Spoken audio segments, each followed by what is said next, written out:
now it's time for a joint discussion. So it's all up to you if the discussion will not just happen here, which I sincerely hope it will not. So you can pose, oh, we have questions already, great. All right, let's start from the top. How could Sami's needs and expectations be better taken into account? Well, it seems like you could start, Tomas, but I'd like to hear the other speakers as well. Please. Well, I could give it to some other speaker. No. I would like to hear their opinion. I'm sure you will. But do you want to say something to start with? Well, basically, you need to look at what indigenous rights really means. Indigenous rights doesn't grow from just nothing. It comes from a long time being here without anyone interfering, really.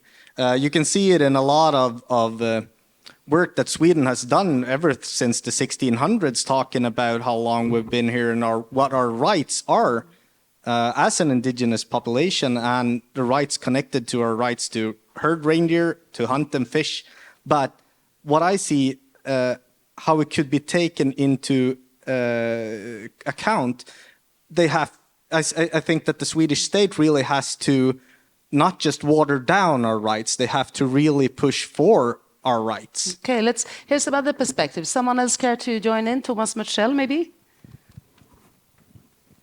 Well, I think you can have a very long discussion on this issue. I've met it through the years in my previous roles representing, for instance, Swedish forest owners. I think the main issue is how do we find ways to coexist between different interests, and I think that's actually the key discussion to have.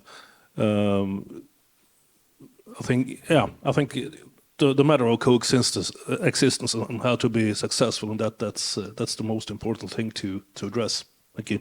Okay, Claes, would you like to add something? Yes, thank you. I think that this is a really good question. I think that activities like this and Tomas' very knowledge building presentation, I think that's things that we all need. So just like Tomas started, in Sweden we don't know as much about the Sami people way of living as we should, and I think this presentation was really good. I think the machine guns work very well. And I think that more including in the discussion, including in events like this, because we all people living up in the north in Sweden, we need to coexist. Because it's not non-Sami people or Sami people. We all live here, we all need to coexist, and that's why we need to have these intense discussions. Even though they can be hard sometimes, we have to have them and find a way to get it forward. Do you think they need to be improved in a way that they haven't been in I mean, there's a long history of conflicts and of Sami people not being listened to. Do you think you have to improve this in the future? Yes, I think we need to improve it, and I think we also need to try to, decrease the conflict level. Look upon it. It's not a conflict. We need to take it from being perhaps a conflict to being a way of coexisting, because otherwise I think a conflict it's not a way forward. No, so more inclusion, more discussion. Therese, please. I think we have to go into dialogue. We have to speak to each other to learn, actually, because in urban planning and in planning in general, just reading about what the reindeers, how they are moved and what corridors they need and what disturbs and so on. Knowledge, actually. I mean, knowledge makes us come closer, actually, in the dialogues, because there's a lot of things we don't know, and if you don't know, you need to ask.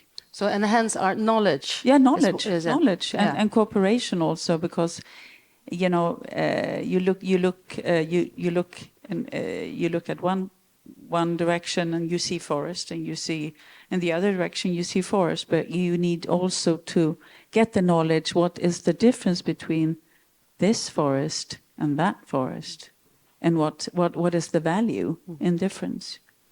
Yeah. Yeah, of course. Do you want a short comment, and then we'll see if someone wants to pose a question from the room? Yeah, I completely agree with the other speakers. The time for knowledge should have been 100 years ago, because this is happening right here, right now. From where I'm from, we're experiencing 1.8 degrees already. In Jokkmokk, it's 2.1. And these are things that are going to be done the coming years. And to build up that sort of knowledge, what it really means for us, is really, really hard to accomplish, because these are things that are happening right here, right now. Thank you. Thank you, Thomas. Anyone want to pose a question in the room? Please raise your hand. We have microphones. Yeah, great. So glad. You're so welcome. We're going to give you a microphone first. Do we have a runner to help? Anyone? Well, if I run down, it will take an amount of time. Please help her with the microphone. Thank you. And please give us a short, tell us who you are, short. Yes, hi. My name is Poppy Kalesi. I'm coordinating international relations for the County Council of Rogaland on the southwest coast of Norway. And I have two questions. The first question is to Ms. Lopez. Could you please share with us, Spain is one of the best examples of proactive kind of policies towards migration. So I understand that Spain has proactively kind of thought about how to actually develop migrants coming into Spain as citizens.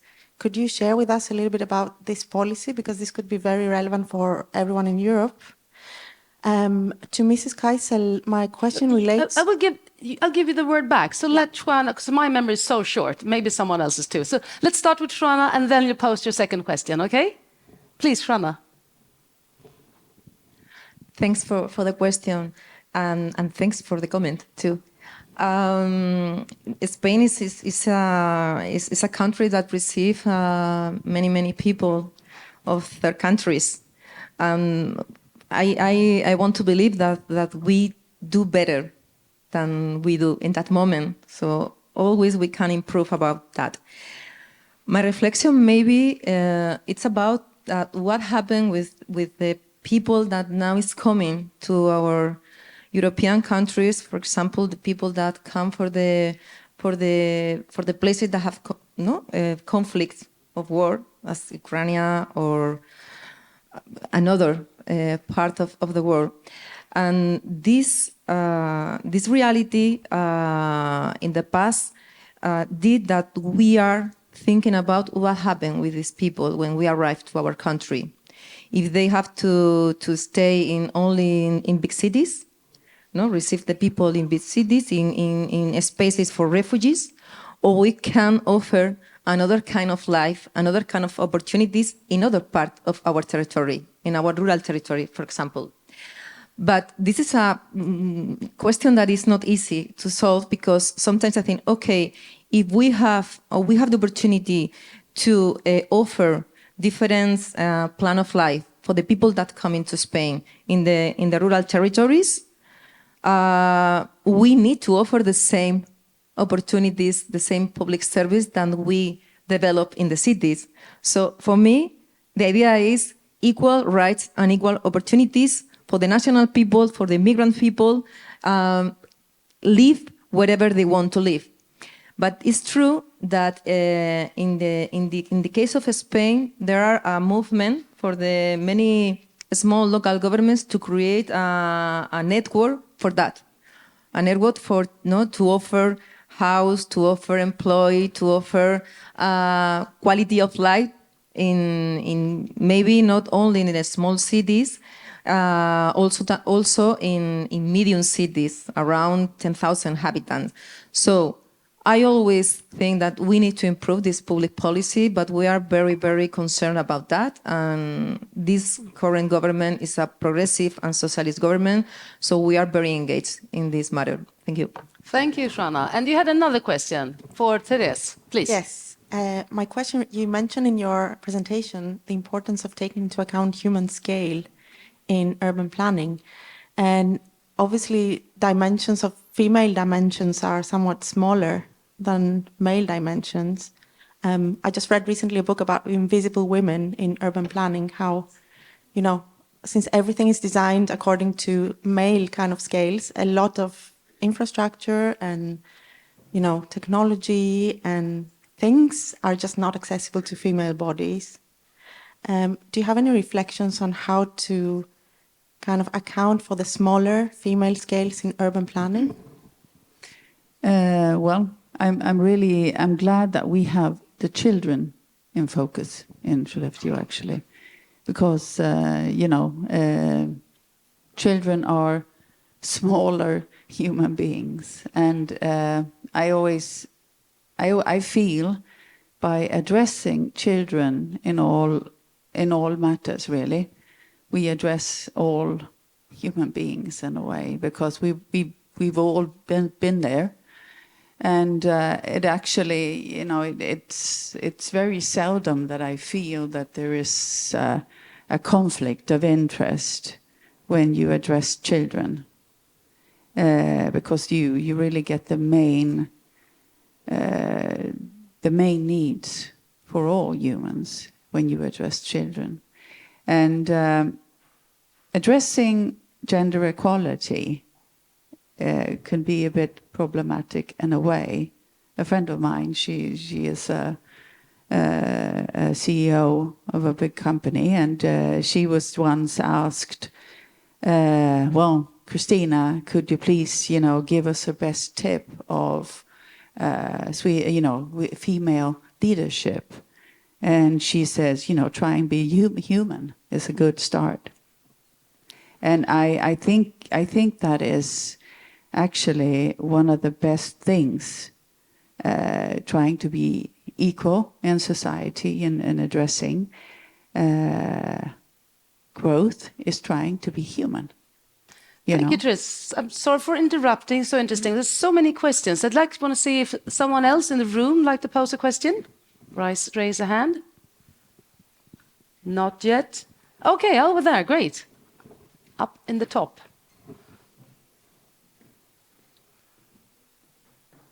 So please let us know who you are. Joseph Nasser, I'm an urban planner, and I'm glad being here with all the speakers. I just want to add about the design of the cities. And yes, it should be addressed to the children, and it should be addressed to little girls because of the scale, because of the safeness, and about the design and not being oppressive. So this is the way to plan cities. And we should plan the cities on a human scale and not dividing by gender, age, or something. And when we put the little girls and the little boys in the core, then everything will be right. So this is my addition. Thank you. Thank you so much. Okay, I'll get back to the boards. This is a question for you all. You all mentioned lack of skills and people. How do you plan to address this problem? Internal, external, or outside Europe migration? Would you like to start, Claes? Yes, thank you. This is an excellent question because, as I mentioned in my presentation, we really lack people living up in the north to make everything possible in the public sector, in the private sector, in all sectors. For example, in my municipality in Boden, we need to grow from today's about 28,000 people living there to 33,000 people living there by 2030 to be able to match the huge investment that H2 Green Steel is making in our municipality. But already now we have a lack of people working, for example, in the public sector. In the elderly care, we're actually now recruiting nurses from Barcelona region. So they have had Swedish lessons during the spring, and they're coming to try to work in the summer. And if it works out fine, they will have jobs in Boden. That's how hard we're working to get people to move here. And how we plan to address this problem. It's being addressed right now by the municipalities, by the region of Norrbotten. We go through Europe, we communicate just as much as you can. We try to recruit from the rest of Sweden and also from other countries, because our analysis is that it might actually be easier to get people to move here from other countries, also outside of Europe, because they don't have as much prejudice about life in the north as people in the Stockholm region might have. So we work really, really hard in all the ways we can. Okay, Tomas, Mörtsell. Well, just a short comment on my experience, both in Sweden, but also from other countries around in Europe, is that I think we tend to discuss not as much about integration as we discuss about how to make it harder for people to coming to Europe and establishing themselves in Europe. And I think not least from a national perspective in Sweden, the debate has turned the wrong way. I think we have a huge opportunity with successful integration work in solving some of the challenges when it comes to lack of competence, lack of workforce. But that discussion isn't sort of politically correct today, unfortunately, I would say. It's hard not to listen to you and then reflect that you have two very opposite views on the need of the population to grow. You, Tomas Kuhmunen, said that more people, more tourism, that's a real threat. On the other hand, more people is a necessity for the green transition. Starting with you, Tomas, is there a way for the Sami people and the reindeer owners to coexist with this green transition? Because otherwise, how do you even take an inch forward? As I see it, the green transition on paper, fine, should have been done ages ago. But we have to recognize that the landscape is already shattered, and you're shoving things into an already shattered landscape. So you have to start in that. You have to make it better for the reindeer and for biodiversity as a whole, really, to find that their needs are met when it comes to grazing and alternative grazing grounds, etc., etc.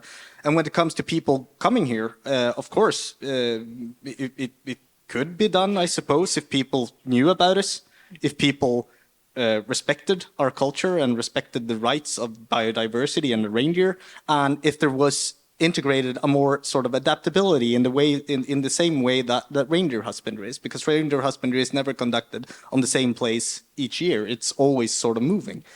You can say you have the 8 seasons, of course, but if you would have more adaptability to give peace to the biodiversity and to the reindeer, then of course it could work. They could coexist. But then you would have to have knowledge. Look back in Kiruna. In Kiruna, we had a population of 33,000 in the 60s, and there were less disturbances back then. What do you think about that, Claes? That you are so in need of a growing population, and in all sectors, and still you have this challenge with how the land should be used and how they should. And the culture should be respected. Do you see any optimistic signs that we're going to make this work? Yes, I do, and I think it's interesting that Tomas just said that Kiruna used to be a much bigger city with less disturbances for the reindeer herding, and than it's now, because I think some things that have changed are like the way that people use snowmobiles to get on the open, how to use them, mostly for fun and playing, which is quite an disturbance for not only for the Sami people, also for people who like to be in the wilderness without this. So I think many things can be done and in easy ways to be able to coexist better. And other things, like land use, all the land there is the land there is. There's no more land being produced, and the land we have to use wisely together. And that's also a thing I think we need to think and look more upon, like Tomas just said. So yeah, more dialogue and more knowledge building. Thank you. I'll take another question from here. What are the main requests from? Oh, we talked about Sami Parliament. Sorry, Tomas Kuhmunen. I'll take another one here.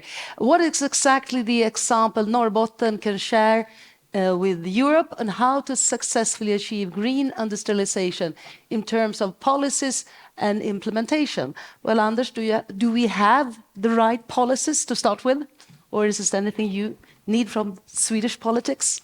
I gave me a new name, but well, I think I think we have some good examples. I'm trying to read the question again, but one of them is cooperation. I would say that we're very successful in cooperating both between public and private organizations, but also with universities. I think that also the northern parts of Sweden and the Arctic has been quite successful in building networks to the rest of Europe. That's one of our advantages. So that's in that sense, there are things to learn from us in our experiences in cooperating. I think the need to cooperate is due to our conditions. If we'll be successful in a distance and remote area like the north of Sweden, the north of Europe, we need to be successful in cooperating and coexisting. Thank you. Do you agree, Therese, that our main advantage is our ability to cooperate? Well, I would say at the moment, I mean, the whole of the north needs to grow, and there is a need to recruit people for a lot of industry and a lot of different, in all the north, which is one challenge is of course not to eat from each other. I mean, that's a huge challenge because we risk to implode, and I think that is a challenge, and also in growing so fast, how can we do it with quality and in collaboration? Because we need to have this ongoing dialogue with everybody, and it's like hurry the whole time. But we need to focus on quality, but because what we don't need is fly in, fly out. Juana, you're nodding. Do you agree? I always agree with cooperation and partnerships and good governance in the way that the administration have to work, and then we need that these mechanisms of governance appear in the territories. This is, I think, the key, that the national or local policies be engaged for the citizen that lives in the village, in the towns, or in the cities. So always in favor, good governance, transparency, and to explain that to the citizen that they are in charge too of this present and their future. You talked about territorial imbalance, Yes. And I was just curious, do people in different regions understand that they are, in a way, they have to they have to help the other regions, maybe with the demographic challenges, or how do you describe the debate in Spain? Is this like accepted fact that yes, there is an imbalance, yes, we all have to sort of help each other? I love this reflection and question, because I always says that the demographic challenge for the depopulation is not a problem only for the people that live in village. It's a global problem. It's the problem of the people that live in cities. We need this rural and intermediary and urban link to be part of a common project. This is I resume this action as a value that it's a interterritorial solidarity. We need that exist, and to improve this interterritorial solidarity. And I think during the pandemic, everyone learns a lot, no? And one of the main lessons is, okay, we need the territories. We need to respect that happen, and the people that produce the food and produce the biodiversity, or our best way of life. So we are working in this change of mind from the Spanish government, and that is why we discuss all of our public policies with the territories, with the regionals and the local governments, and then put together, and then we try to find a common project between regions, maybe cross-border regions or not. So I think we are in the good way. We have a long term work, but I think we are in the good way. I'm totally convinced about that. Thank you, Juana. A short comment, Therese. I think it's important to understand that the North, we have the green transition, but we also have the climate crisis, and that we really need to learn how to make the rural areas work together with the cities without connecting and then making more borders in the landscape. We need to work in a new way. We need to learn that. Also, what we need to learn is to respect also land for production of food, because we have a movement north. We can see, I don't know how many of you have seen the reports, that the only habitable places will be up north. So we have to really respect and value land and use it right, because there will be a movement north. For sure, and we can see it happening right now all over the world. Tomas. Yeah, I just wanted to clarify my previous answer when it came to people in the area. Of course, coming with people, they come because of a reason, of course, and the reason is the green transition. And I've been to a couple of these conferences within Sweden and abroad as well. And what we're never really talking about is, why is the green transitioning actually occurring? Is it really to withhold?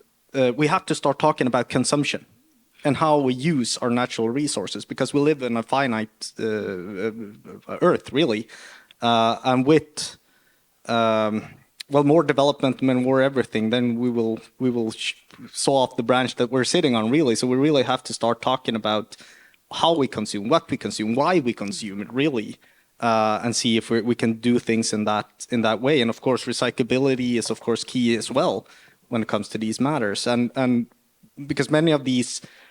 Within the green transition, we need more mines, we need more rare earth elements, we need more wind power, and that, of course, goes against we as an indigenous population, our needs within the landscape. So there are big questions we need to answer, and we have to look at the whole thing, really. Thank you so much for bringing in that super important perspective, Tomas. And by that, this session has ended. Please give the panel a warm applause.